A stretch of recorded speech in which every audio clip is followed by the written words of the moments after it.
So we really have two choices. We can treat our land like a watershed and invite the water to leave all the time, or we can treat our land like a water basin that feeds our rivers for days, months, even years after this rain event.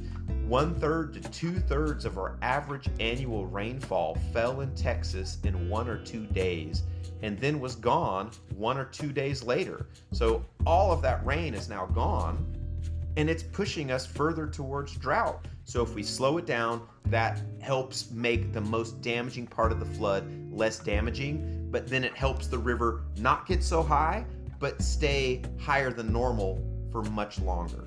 And that's a healthy river system. That's water you can go tubing on. That's water you can kayak on and recreate on. That's water that will slowly bring water into our lakes to fill them up, instead of our lakes being filled with all of the soil and all of the organic matter and all the ripped out trees that you see on the news when you look at these floods. All of that organic matter makes it into our lakes and starts filling our lakes up full of sediment, so they become less effective at doing their job, which is holding water and catching some of these flood events. That's water expert Bryan Hummel talking about the recent flooding in Texas and what we can do to prevent floods like that in the future. We'll hear all about that right after this announcement. This year's Regenerate Conference schedule is shaping up to be full and insightful. From November 5th through 7th in Santa Fe, New Mexico, we will be bringing together many great speakers, roundtables, and workshops on strategic business planning, do-it-yourself soil health evaluation, bonding and training livestock guardian dogs, and so much more. Registration is open, so reserve your seat now at regenerateconference.com. And before we start our show, I want to thank our newest Patreon donor, Esha, wonderful photographer here in Santa Fe. Thank you so much for being part of Down to Earth. And if you, a wonderful listener, want to be a subscriber, you can start for as little as $3 a month. Go to patreon.com. Patreon is Patreon. Okay, patreon.com/down-to-earth planet to plate. And now to our program. By now, everybody knows about the tragic and deadly flash flooding in the Texas Hill Country and in Ruidoso, New Mexico. There's been a lot of media coverage about the failure of various federal agencies on a national level. What we've heard less about is how we can prevent this type of extreme flooding in the first place. Joining us today is Bryan Hummel. He's an expert on nature-based solutions, hazard mitigation, groundwater recharge, and ecosystem regeneration. A native Texan, he worked for 8 years in the U.S. Environmental Protection Agency and for 7 years for the U.S. Air Force, doing watershed protection projects and nature-based solutions. He's worked as a wildlife biologist and has been an advisor on disaster recovery and restoration efforts across North America. Welcome, Bryan Hummel, to Down to Earth. Thanks, I'm so happy to be here. It's great to have you here. And you, water nerd, water expert that you are, I mean, you, along with everybody else in the country, have been heartbroken by the flooding, not only in Texas, but in New Mexico, Kansas, North Carolina, all these other places around the country. And your perspective calls to mind the old saying, an ounce of prevention is worth a pound of cure. Starting with the Texas Hill Country, tell us what happened there in terms of land use that led to this catastrophic flooding that we've been seeing. So before we get into that, I'd really like to talk about this tragic flood and this tragic loss of life. I'm heartbroken about that. I've had friends that went to Camp Mystic. I went to Herman's Sons several years when I was growing up. That could have been me in 1987 that got washed away. I feel greatly for the loss of life and just the damage to these ecosystems and our communities. It's a tremendous tragedy, and one of the reasons that I want to speak with you today is to share some of the solutions that can prevent this type of tragedy from happening again. Exactly, and that's what we're here to talk about today. What happened to this land and how tragedies like this can be prevented in the future. So let's go to the history of this place. Okay. We live in Flash Flood Alley. This land has seen floods many times over the last few hundred years, but going way back, we have had some land degradation that has helped our land be less of a sponge. What do you mean when you say sponge? So when I talk about sponge, I talk about soil. I'm using a sponge as an analogy for our soil. When you have healthy soil, there are all of these soil aggregates, and there's lots of pore spaces between those soil aggregates that allow water to soak into it. Just like the tiny holes in a sponge that you have at your kitchen sink, it allows water to soak in. So if you have healthy soil, it can soak up the rainfall like a sponge, which is the first and most critical part of getting the water down to the deeper soil layers and down to our groundwater system. So when the early settlers came, much of them in this part of the world came from Germany, they saw grasses up to a horse's belly. They thought that there was so much grass here that they could graze forever, and they tried. But our landscape is much more brittle than the landscape they were coming from in Germany. And so what ended up happening is they ate all of the grass, and then we didn't get rain for a long time. We ended up being in a drought. And all of a sudden, there was no roots to hold the soil in place, and most of our soil got washed away. It got washed off these tops. So now the Texas Hill Country, much of it is a rocky, bony landscape. We basically washed off the skin of the planet, and we're left with these rocky white bones. And the water just can't soak in as well as it used to. So the flooding has gotten radically worse. Then we came in and removed all the cypress trees that lined our creeks, and those cypress trees got cut into small little shingles that they used to roof people's homes. So we're taking away the sponge that soaks the water up into the uplands, and we've also taken away all of the trees which help slow the water down and create this riparian sponge. So we've really created a system where we're inviting water to move off of our landscapes instead of soaking into our landscapes. And that leads to flooding. Right, right.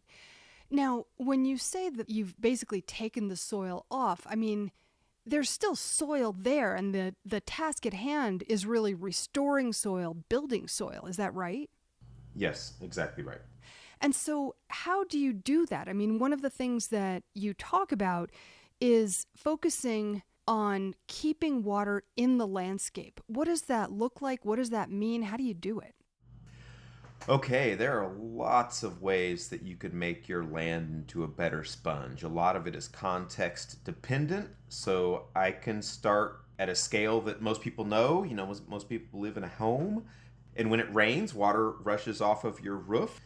And we oftentimes have gutters, but even if you don't have gutters, the water comes from your house. It flows across your grass or flows through your landscape or flows down your driveway into the street and leaves very quickly.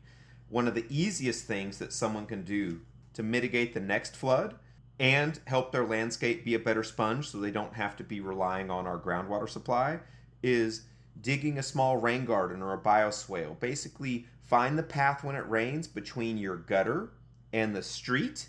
And if you make a small depression there, it will hold water. It'll catch water. And then that water, when it rains, it'll be full. And then very quickly after the rain stops, it'll soak into the ground and provide deep infiltration for your landscape to grow trees. If everybody did that on their landscape, we would be holding back millions and millions of gallons in these watersheds. It's simple, but because Texas is well over 90% privately owned, these solutions are going to have to be done by multiple landowners. So that's like really small scale. That's, house scale. Neighborhood scale, there's a lot of ways we can develop where there is very little runoff. In fact, there's been a few developments around the country where post-development, they actually have less runoff than it was before they started the development. And that is really exceptional. If you slow water down, there's only 3 places that water can go. It can run off, it can infiltrate, or it can evaporate. And even if you're in really thick clay, water does eventually soak its way through.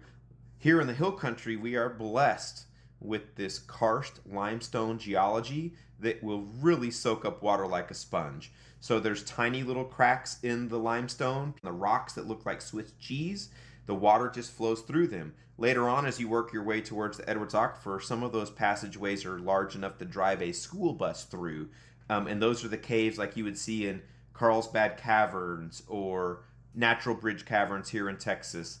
And the groundwater, in many cases, especially in central Texas, that groundwater is much more like an underground river than it is like an underground lake. It still flows. Water comes into one part of the aquifer system and it outflows at springs like San Antonio Springs, Comal Springs, San Marcos Springs. Basically, there's this giant sponge in the central part of Texas. It's well over 4.2 million acres in size. And when we recharge that sponge, it slowly flows out, sort of like getting a sponge really saturated on a cutting board. Well, our sponge happens to be about 4.2 plus million acres in size and give or take 600 feet thick. And that's exactly why people come to Central Texas. They come to Central Texas because we have crystal clear water, we have beautiful rivers, and we have these beautiful, cool waters that people flock to when we're over 100 degrees for 100 days in a row. So these waters are incredibly valuable. They're the economic engine of many of these communities. But if we don't let that water soak in, it turns into a flooding liability, in this case, a deadly flooding liability like we saw last week. So you've talked about homeowner scale, neighborhood scale. What about on open land? What about on watersheds, places like the Hill Country, where it's not just about like gutters on your houses and driveways and things like that? How do you bring water that keep it from turning into a flooding situation and more into like infiltrating into these aquifers that you're talking about? Excellent. This is where I really get passionate, because this is where we can solve the flooding problem at enhanced agricultural profit. There are examples in Texas. There's examples in every single state. They're making their soil into a better sponge, and many of these folks are taking their infiltration rate from 1 or 2 inches an hour to 10 or 20, even 30 inches per hour. So if you look at the rainfall totals that cause these floods, we have the opportunity to help these farmers and ranchers make more profit per acre by turning their land into a better sponge. So how do they do that? Oh, there's a number of different ways. I like to talk about beaver and bison biomimicry. So if we go way back, pre-Columbus, if we go back pre-even Native Americans, our landscapes were managed by large herbivore herds, often bison, and they managed our uplands. When bison managed our uplands, land oftentimes could absorb 8, 10, 12 inches of rain per hour. So you'd have to have a tremendous storm before you really got significant runoff. And then, if the rain was big enough to run off, you had beaver, like 200 to 400 million beaver across the United States. We used to have as many beaver in the United States as we have humans today. And those beavers are really good at slowing water down. They slow it, they spread it, they sink it, soak it, and store it into the land. And those beaver dams were incredibly common across the United States. I would direct your listeners to Ben Goldfarb. I know you've interviewed him a few years ago. Yeah. Ben Goldfarb wrote this wonderful book called Eager, which is about beavers and beaver biomimicry and what beavers do for the landscape. They're just like nature's engineers. They are. In fact, they're called keystone species because they are so valuable to the ecosystem that if you take keystone species, keystone like an arch, the keystone at the top of an arch, if you remove the keystone, your entire ecosystem, your whole arch collapses. And that's basically what's happened. So humans today are suffering from what I call ecological amnesia. Nobody really understands how the landscapes looked and functioned when you had this giant bison-maintained sponge across the entire water basin. And then in the lowlands, almost every single creek and river and tiny little rivulet up in the mountains had beaver activity. They're ecological engineers, and they help turn flooding liabilities into biologically filtered groundwater assets. And they did it for free.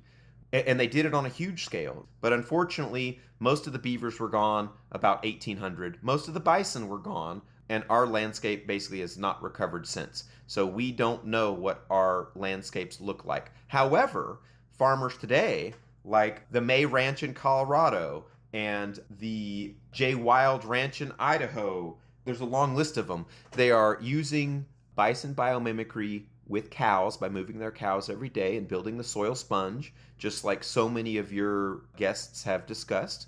Rotational grazing. Rotational grazing, highly. You want the cows to be on a piece of property, just like bison that were being chased by wolves and saber-toothed cats.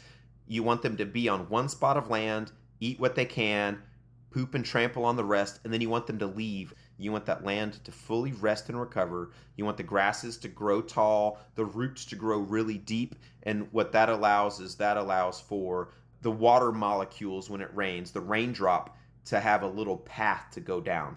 Plus, when you have these bison and these large herds roving through the area, they're being followed by things like dung beetles.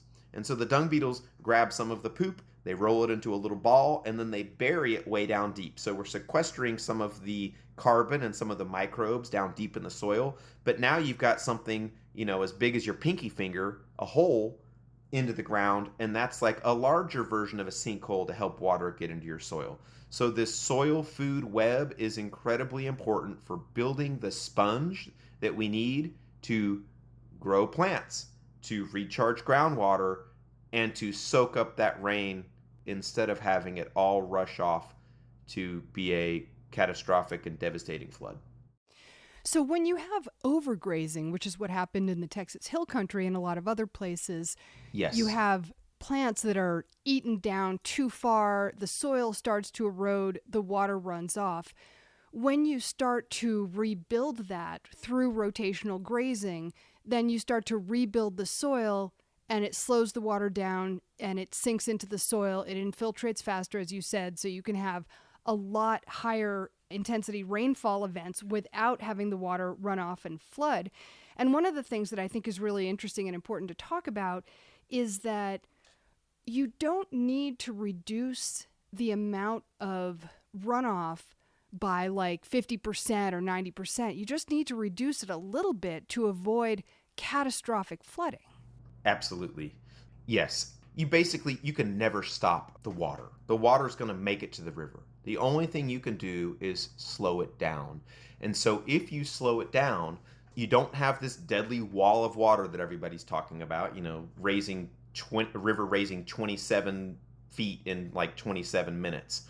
That's the part we need to stop. That's the most damaging part. That's when it washes away the homes. So if we can slow the water down, where the water wants to run, you make it walk. Where the water wants to walk, you make it crawl. And where the water crawls, you want to soak it in the ground and make it effective rainfall. The rainfall that stays on our landscape for people to use and plants to use. And once it gets deeper than the plant roots can go, gravity continues to pull it down through the geology until it hits our groundwater table. And when the groundwater table raises, we get springs again. So we really have two choices. We can treat our land like a watershed and invite the water to leave all the time, or we can treat our land like a water basin that feeds our rivers for days, months, even years after this rain event. 1/3 to 2/3 of our average annual rainfall fell in Texas in 1 or 2 days and then was gone 1 or 2 days later. So all of that rain is now gone, and it's pushing us further towards drought. So if we slow it down, that helps make the most damaging part of the flood less damaging, but then it helps the river not get so high, but stay higher than normal for much longer. And that's the healthy river system. That's water you can go tubing on. That's water you can kayak on and recreate on. That's water that will slowly bring water into our lakes to fill them up, instead of our lakes being filled with all of the soil and all of the organic matter and all the ripped out trees that you see on the news when you look at these floods. All of that organic matter makes it into our lakes and starts filling our lakes up full of sediment, so they become less effective at doing their job, which is holding water and catching some of these flood events.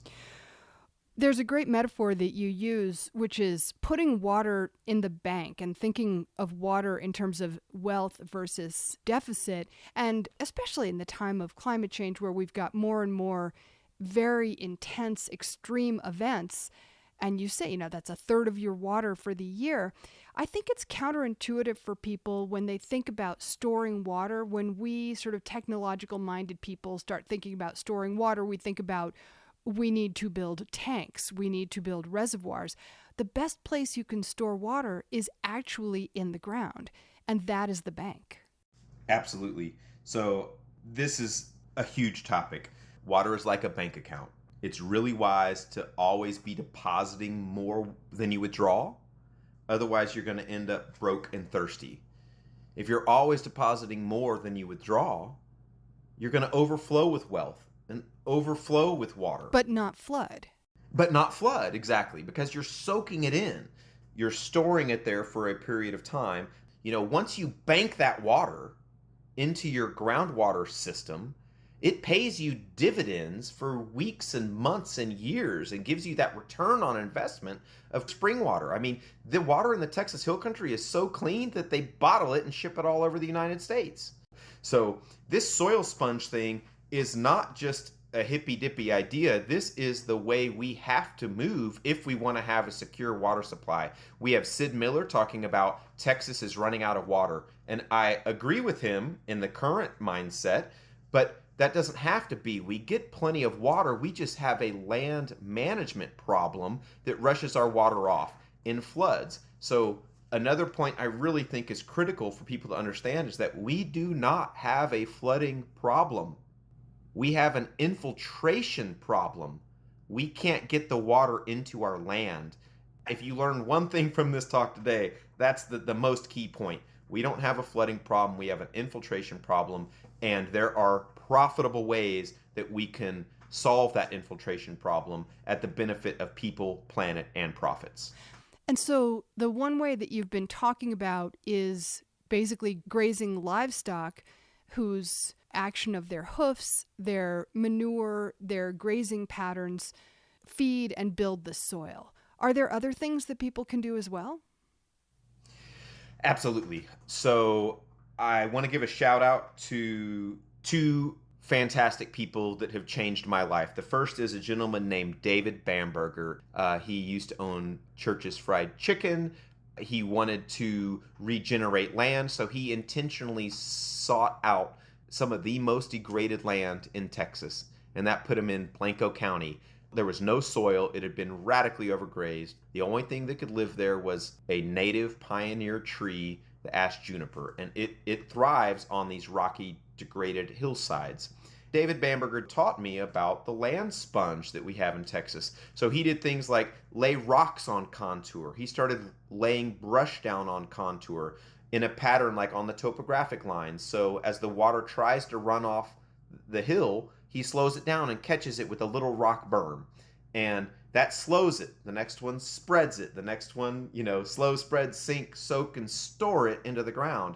And he now has a piece of property that when he got it in the 70s had no water on it. They couldn't find water in their wells. They had no springs. And by making his 5,500 something acres into a giant sponge, using a lot of native grasses, using rotational grazing, and using this indigenous rock stacking technique and some brush piles on contour, which is what I call beaver biomimicry, he now has water all the time. His springs never stop flowing. And when other people downstream are facing a severe drought, he can literally open a valve and send some of this water down to the people downstream from him that are running out of water. And that brings me to my second point, which is a gentleman named Bill Nyman with Native American Seed. And he has a company that goes out and collects wildflower seeds, grass seeds, and sells them to the public. I've been buying seeds from him for a long time. So when we're in this river, when we're trying to recover, we need to bring nature back fast. And one of the ways to do that is to spread out seeds. So after some of the previous floods, they donated tons of something called this riparian recovery mix to help get the vegetation, get the native vegetation into these waterways, because the native vegetation can withstand our droughts. They have roots that are incredibly deep, 8, 10, 12 feet deep. And if you look up a book called The Remarkable Riparian, which is put out by the Nueces River Authority, it is fantastic, and it has something called a stability ranking index, and that is how stable are these plants in something like a flood. So getting the land covered in the waterway that just flooded is absolutely critical, but equally as critical is getting the land covered up on those hillsides. And one of the cheapest and most effective and fastest ways to do that, that's not going to cost, $100 billion or bring in the Army Corps of Engineers, is helping teach our agricultural producers how they can put more money into their pocketbook by grazing more in the way that the bison did and rebuilding that sponge. Plants need 4 things to survive and thrive. They need sunlight, they need water, they need carbon dioxide, and they need soil. We have plenty of sunlight. It comes up every single morning. We have plenty of carbon dioxide. What limits plants is the quantity and timing of your rainfall and your soil and the quality of your soil. So almost anything that anybody can do anywhere on the planet to increase the productivity of their land would be to keep as much soil and water on your property as long as possible. And by increasing that productivity and being able to grow more plants, you're able to increase the profitability of that ranch too. We're also keeping our animals on the land where they belong. We're growing more local food in these watersheds. This gentleman, Pete Van Dyke, and I have installed a bunch of contour terraced food forest so we can help our agricultural system grow more peaches in Fredericksburg, grow more apples in Medina, and we can do it by catching some of that rainfall, turning it into deep, useful irrigation that help our trees and our grasses and our plants withstand the next drought. Tell us about what you call the drought wildfire flood cycle. The drought makes it more likely to have a wildfire. The wildfire makes it more likely for you to have a catastrophic flood. Wildfire makes the flood worse, but fire makes the next flood worse too. So the debris that got pushed out into our waterways, that is the new riverscape. The debris that's out there is important. That debris in the river is how nature heals herself. Please give it time. Leave that debris in the creek. It needs to be there. The trees that don't have any leaves on them, please give them time. These are Texas native trees, and Texans are freaking tough. They might have gotten beat up, but they're going to survive. Give them at least 12 months before you cut down any vegetation, because a lot of those plants that you think are dead, they're going to live. And then the rest of the debris that's out there, get rid of the trucks, get rid of the houses, get rid of the mangled cars, get rid of the human-created debris. But the logs and the sticks and these huge mats of organic matter and leaves and debris and acorns and sticks and branches, that is not trash. It needs to stay there. Stay in the river? Stay in the river. The width that the river got during this flood is the new river. So we need to give that space to the river, and we need to let it recover. And the way that you let it recover is leave it alone. Let those logs and those trees and that brush, let it sit there. Other things are going to grow up around it. You can speed that process by adding native seeds, planting some acorns. The flood washed a bunch of seeds into that mat of organic matter, and they're going to sprout. But you can add diversity by bringing in some of these other species that belong in our riparian zones. And what happens is those trees and that brush and all that organic matter get anchored in the ground by the next generation of trees. After that disturbance comes life. So if you bulldoze all that material into a pile and burn it, you're doing us and Texas a huge disservice. That material needs to be there. That's going to offer the roughness in the watershed that will slow down the next flood if you remove that debris. If you even cut it up into smaller pieces and try to get rid of it or haul it away, you're making the new riverscape smoother like a slip and slide, and the next flood's going to go down even faster, and it's going to be more damaging, and we're going to lose more lives. We're going to have less time to respond. The flood's going to be considerably worse, and more people are going to die. And I hate to bring it to those terms, but that is the truth. Nature knows how to fix itself. We need to let her do that. And when you have this huge flood of volunteers and recovery people coming to these communities after the flood of water, don't use up your human capital making the next flood worse. We need to use that human capital to make sure the next flood is less or doesn't happen at all. And we can take the people that want to help and put them towards something that's above that high water mark and help them try to catch water up there, because that's not going to flood. That's where you can actually catch water and keep it out of the river. You've done some work for the military doing this kind of thing. Tell us about that. So I worked on a project when I was the water program manager and the aquifer recharge specialist for the Department of Defense. And we did it on Camp Bullis, just a few, probably 15 miles or 20 miles away from the Guadalupe River. And we were trying to open up land for more troop activity. I mean, they just hired me as a natural resources specialist, and I got really upset because they wanted to basically bulldoze and burn 2,800 acres of ash juniper tree. But I said, please, let's try it a different way. So out of clearing about 3,000 acres, we had U.S. Geologic Survey and Texas A&M University monitor this project afterwards. We weren't allowed to do any ground disturbance, so we tree sheared and piled on about a third of the acres, on about 1,000 acres. And then we just got a forestry mulcher and we mulched all the juniper trees down to mulch on the ground. And then we had them lay the brush, instead of in burn piles, they laid them in long, skinny piles on perfect contour. And then they came back with the same forestry mulchers and they mulched up a pile of brush that might be 20 feet tall and 20 feet wide. And we were left with something that was about, 18 inches tall of mulch and 18 feet wide of this little speed bump. So there was these flood speed bumps. We installed those features on Camp Bullis on about 1,000 acres out of a 3,000 acre project. And when the water flows, it can't get off the hill. So the sites where we made these little beaver biomimicry flood speed bumps, they caught 11 and a half inches of rain Memorial Day 2013. They caught 18 and a half inches of rain Memorial Day of 2015. This was the same time that the Blanco River was having that catastrophic 45-foot wall of water.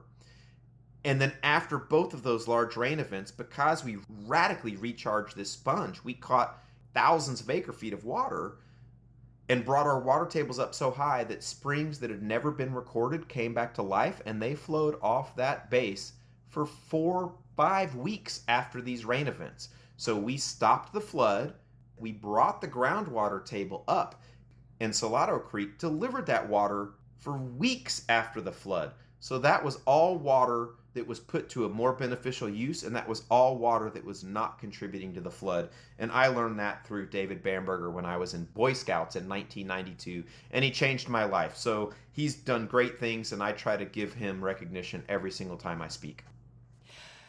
The principles that we're talking about, catching water, using rotational grazing, using beaver biomimicry, and we haven't even talked about people like Bill Zedike, who's been on this program, who are building simple structures to slow down and spread water high in the watershed to prevent floods and to let water infiltrate and to do all the things that you're saying, make the soil into a healthy sponge that grows more and more plants and keeps the streams healthy and so on.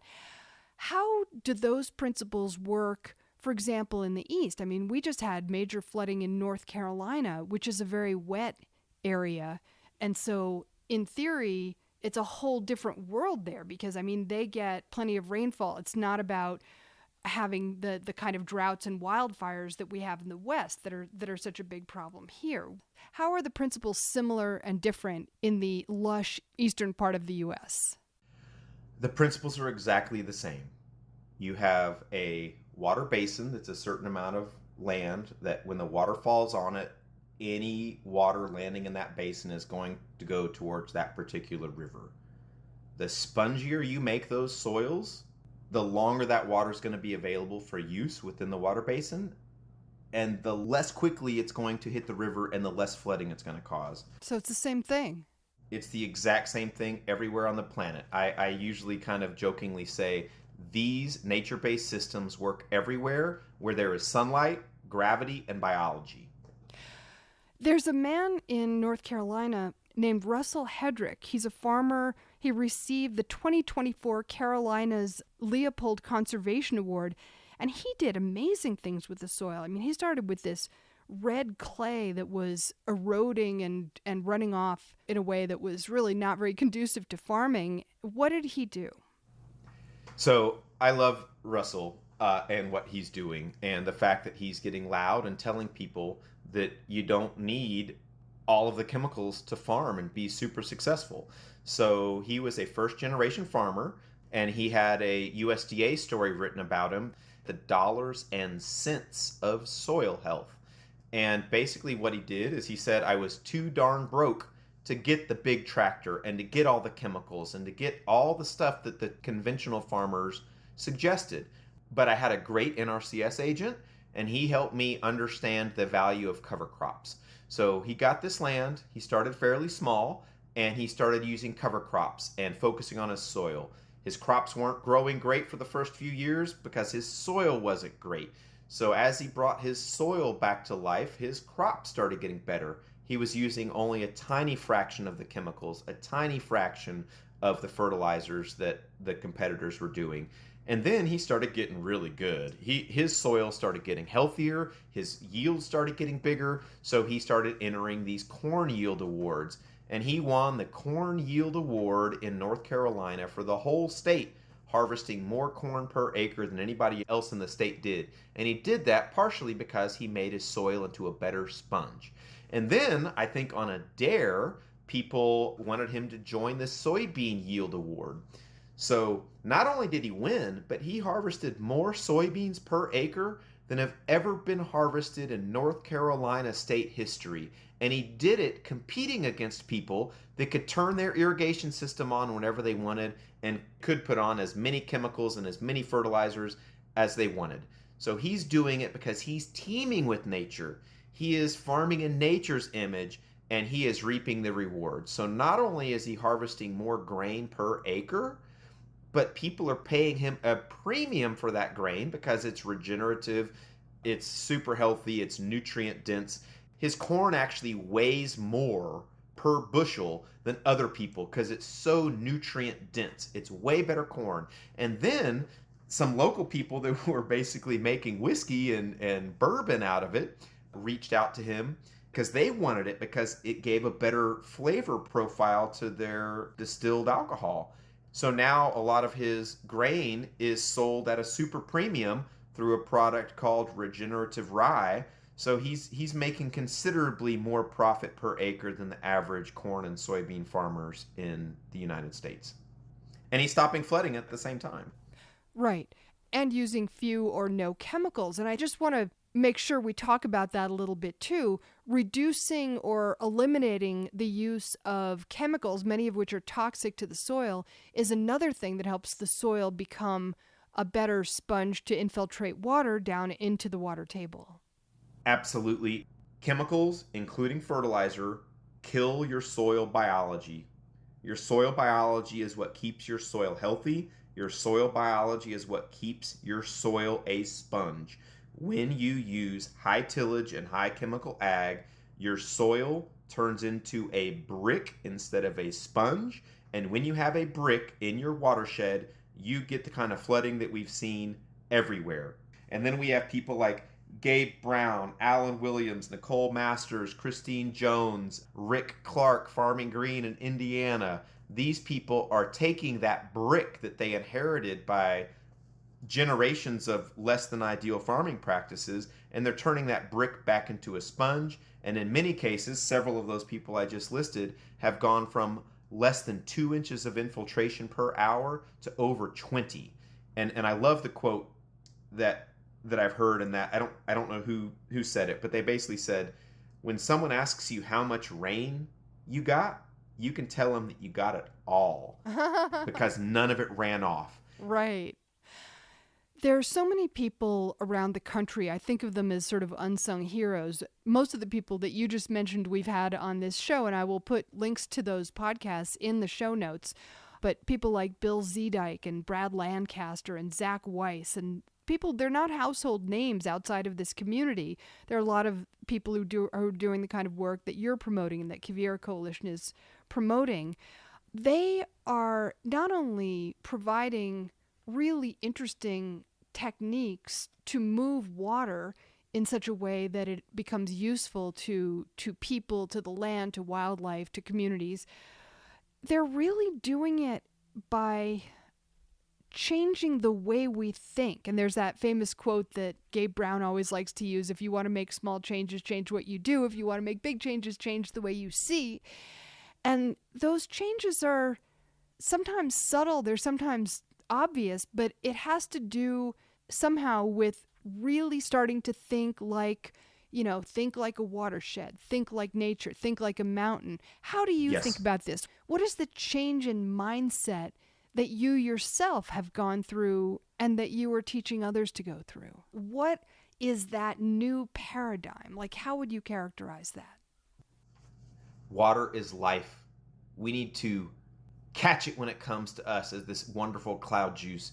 Keep as much of it as you can, as long as you can, as high up in the watershed as you can, and then we will turn flooding liabilities into biologically filtered groundwater assets. We will increase the productivity of entire water basins, and hopefully our future generations will, sort of like us looking back at the people that came and overgrazed our land and washed all of our soil away, which we're still recovering from, hopefully people generations from now will be looking back and saying, hey, those people made the kind of change that we needed, and now these damaging flash floods are a thing of the past. And since we're talking about multiple generations, I'd love to talk about this work all over Ohio, which are the Native American earthworks. These just won the UNESCO World Heritage status, and some of these earthworks that are designed to catch water way up high on the hills were dug by hand 2,000 years ago, and a lot of these features are still functioning today after 1,800 years of total human neglect.